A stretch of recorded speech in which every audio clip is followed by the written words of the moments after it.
Kurz by som odporúčala naozaj ľuďom, ktorí chcú v svojom živote tvoriť zo srdca a vlastne čeliť svojim strachom a možno pomáhať ostatným čeliť tým strachom alebo bolestiam alebo tieňom.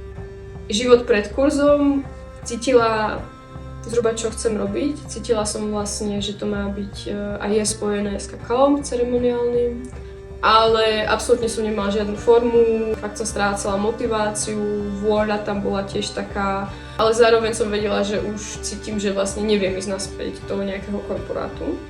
Život po kurze, totálne nádherné veci, ktoré kebyže mi povie človek pred rokom, tak proste vlastne neuverím tomu, že ich môžem žiť. Nikdy by som si nemyslela, že hovoriaca akože terapia, takže môže byť tak, môže mi fakt tak zmeniť vlastne perspektívu života a nájsť úplne hlboké veci vo mne. Ako sprievodca, to čo máš mať je hlboká úprimnosť voči samej sebe a vlastne nejaká intuícia.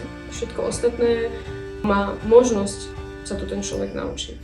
Aj keď sa ma dotkne niečo ako sprievodca vlastne v tom procese toho klienta, ja mám možnosť to úplne uvidieť. Ja sa nemusím hrať na niekoho. A práve v tom ľudskom prístupe sú mi holky tak blízko vlastne. Je mi ten kurz tak blízko.